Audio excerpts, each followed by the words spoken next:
Intro. So, hi everybody, my name is Pini Yakuel. I'm one of the founders and CEO of a company called Optimove. I'm from Tel Aviv, Israel.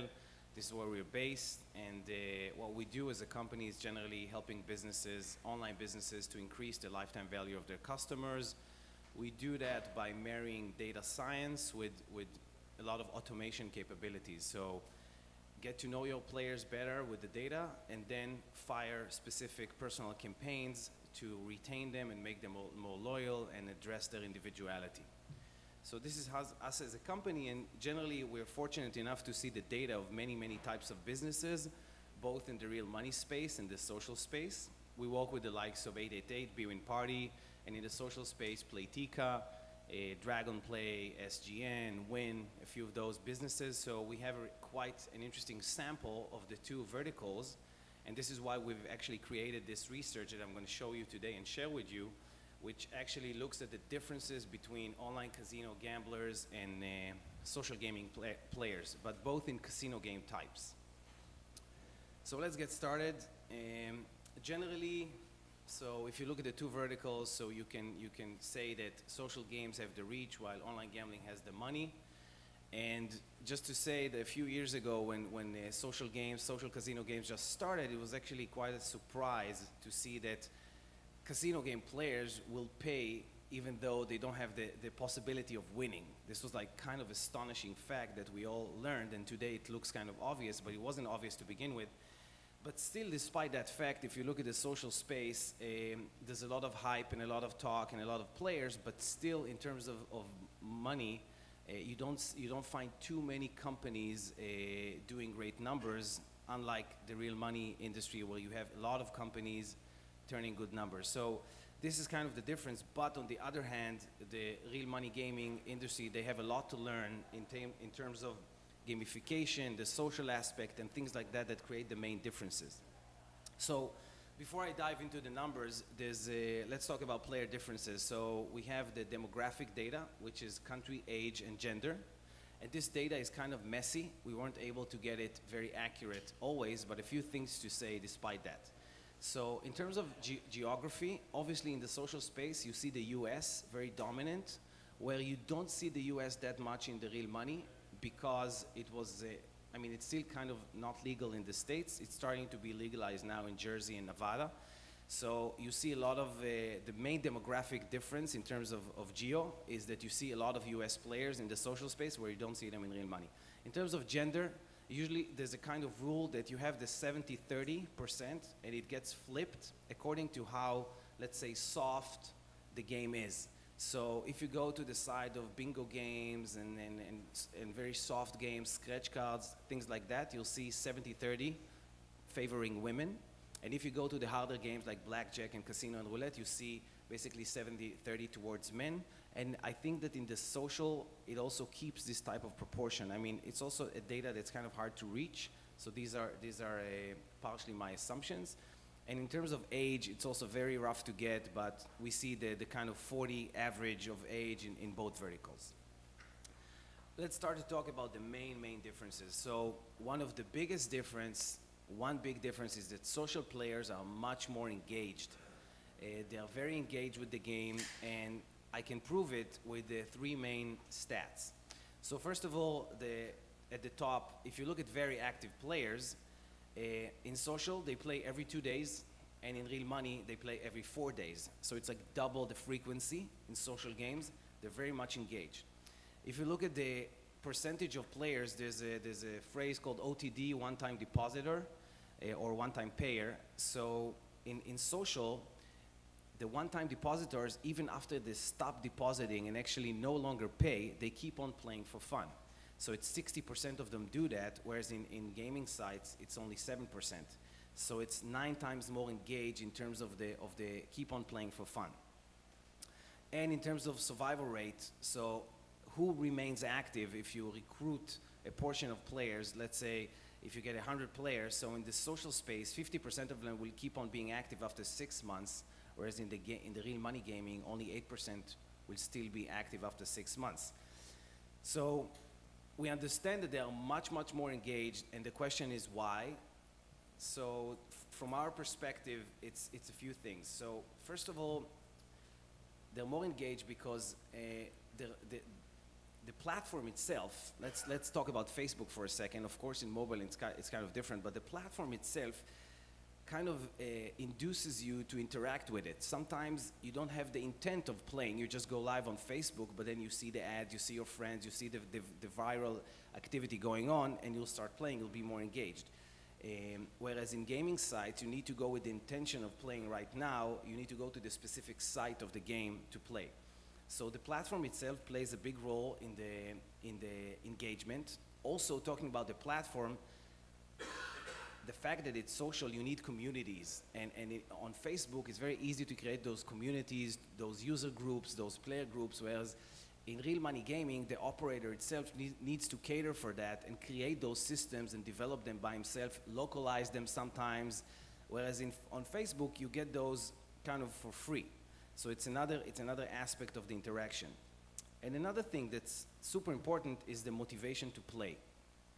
So in social and in real money, I think the motivation is completely different. In real money, the player wants to win, okay? He has this feeling that it's like something that goes with our deep and most coveted wants and desires. You know, some people like to gamble because it gives them this rush of, I have the opportunity of winning so much money. Whereas in social, what I want is, it's a social game. So I want to beat my friends. There's a lot of gamification aspects. I want to go up in levels. I want to unlock new games. I want to be at the top of the leaderboard. I want to send gifts.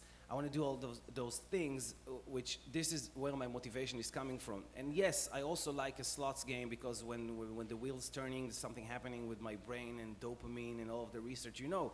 But I'm not going to be able to win. So this is the social aspect is obviously the main thing.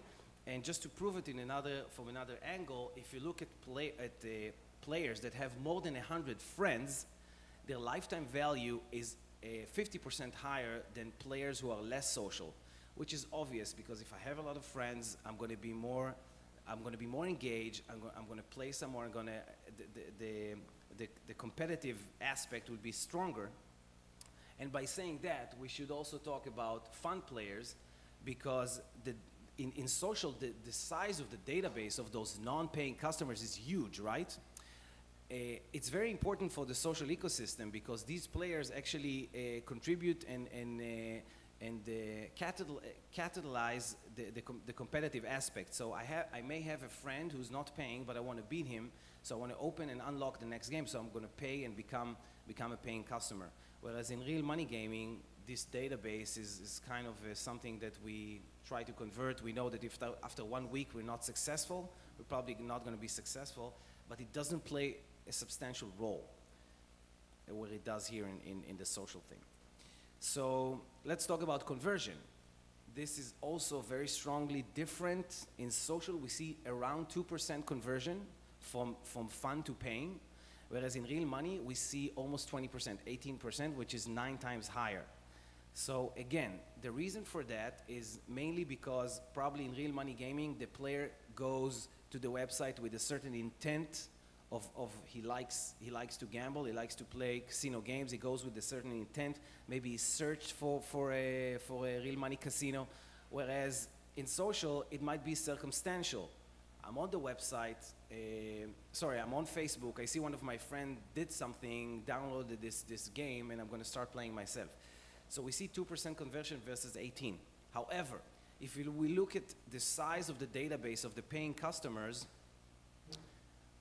it's roughly the same. So at the end of the day, the size of the database of paying customers may be roughly the same. Of course, by the way, everything I'm showing here and all I'm talking about, these are rough averages. It's important to say that both in social and in real money, the differences between the games are huge, okay? So bingo players are not like slots players, are not necessarily are like poker players. But I'm trying to show flat averages to still trying to understand the main differences in the story-wise. So let's go on. Another type of conversion is when I'm converting one-time depositors into second-time depositors, so going beyond that first deposit threshold. And still we can see the engagement factors, social players, 62% of them After paying once, 62% will pay for the second time. Whereas in real money gaming, only 46 will pay for the second time. So still we see that this level of engagement, the higher engagement, will make the player make this second payment, which is very, very crucial. It's like a big threshold to cross, the second payment. So it's much, much bigger in social. Not much, 35%, but bigger in social. So this is in terms of conversion. Now let's talk about value, lifetime value. So we say that real money gaming sites, they have higher value players, and this is obviously true. So to be accurate, the lifetime value, the average lifetime value of real money is 2.5 times higher, okay? So, and this is a flat average across the different game types. But it's interesting to see that if you look at a single deposit or a single payment, then actually in real money gaming, it's 4 times higher. So the average payment in gaming is in real money gaming is 4 times higher, whereas the lifetime value is only 2.5 times higher. So what it tells us that in social, you make more frequent small payments as opposed to real money gaming where you would make less payments, less deposits, but each one of them will be higher, and essentially the lifetime value will be much higher. But this again goes to the motivation aspect and the engagement aspect. Let's talk about VIPs. So in real money gaming, VIPs is a big issue, a huge issue. You know, you may have a designated team that you know, addresses VIPs. Some people will be taken to cruises and things like that. The call center will call them every other day. If they don't play for a few days, the call center would call them, and they're a really big portion of real money gaming activity. And what we saw is that those VIPs are much more dominant in real money than in social. So if you look at the top 10% of the players, in real money gaming, they account for 80% of the deposits, whereas in social, the top 10% account for 60% of the payments. So also, you have a very big VIP phenomena in social gaming as well, but it's not as steep. So if you look at the entire Pareto chart, like the chart that sees like the percentages of players and how much money they're bringing, it's going to be smoother in the social gaming, whereas in real money gaming, it's steeper. So this could take us to another meaningful thing that talks about, so it's kind of funny, right? So in social games, you can't win, so why are you playing that much so frequently, and how come they're so engaged? So I think that social gaming players are also, there's the addiction effect. So you can also say that definitely, just like in real money, you have the addiction, you also have an addiction element in social gaming, and this is why we can also see players in social gaming spending a lot of money, a lot. Like really, really crazy VIPs that if you tell your friend this is like a person who's buying virtual goods, he can spend a lot of money, almost as much as in real money, but still this phenomena is not as steep. But definitely, we have the addiction factor in social gaming as well. So it's another thing to consider. And some strategic implications from all of the things that we saw. So let's talk about promotions. So promotions, marketing promotions, is everything we do in order to increase the lifetime value of the players, and this is what our company specializes in. So I just want to say about promotions that both domains, like real money gaming and social gaming, it's like a CRM heaven. You can do so many things. I mean, you should look at retail that they actually have to pay for the products and see the difference. But here, you can provide bonuses and matchup bonuses and free coins, and you can do so many things. Like the only thing that limits you is your creativity. However, let's see the differences. So both verticals are amazing for CRM, amazing for promotions, incentives. You can do a lot of things. But in real money gaming, these guys are sometimes afraid of what they call bonus abusers. So you have very sophisticated players that can manipulate the CRM mechanism and actually take over the house advantage and start to make money from the house. So they're always afraid of fraud and people that's going to take advantage of the bonusing system.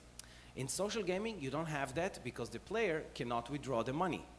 Essentially, once the player pays, that's it. The only thing he can get is more coins. However, in social gaming, you do need to be careful of inflation. So this is your problem. If you do, your CRM is going to be too aggressive, you need to take care of the economy of the game, right? Otherwise, all of a sudden, the average round, if it's poker or the average wager the coins doesn't make sense anymore, and the numbers go higher and higher and higher. So you need to manage that and take that into account, but you're not open for abuse. So this is talking about promotions. The social effect itself, obviously, in social games, it's a great acquisition channel. So the viral thing will generate new players, whereas in real money gaming, most of the times you don't have that. It's important to say that real money gaming, there's a few games that the liquidity is essential, like poker. If you have a lot of players in poker, in real money, this will help you because you have higher liquidity, you'll get more and more players.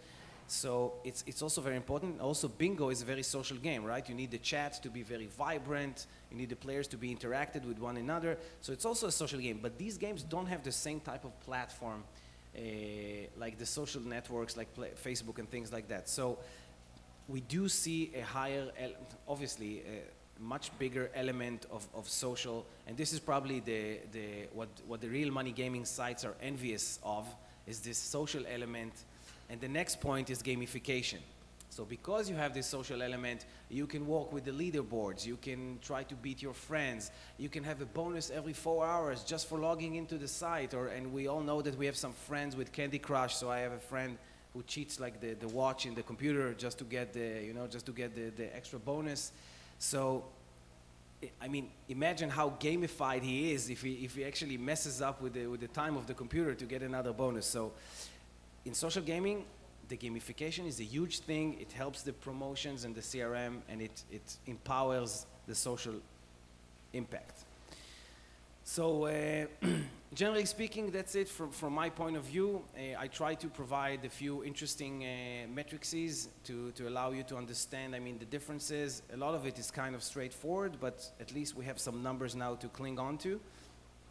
So to summarize, there's a big convergence question about these two verticals. Is it possible that gaming sites will be able to enjoy the benefits of the gamification and social aspects and create this type of, because in many cases it's just player against the house, and when it's social and when it's online, there's nothing there. The player sits there in front of the roulette, there's nothing going on, and they miss out. They probably could make much more richer experience to allow their players to enjoy more and probably make more money.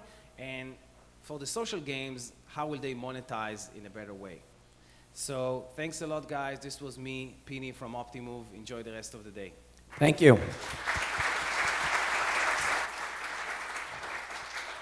We still have a few minutes, so if anyone has questions, please raise your hand and name, company, and then your question, please.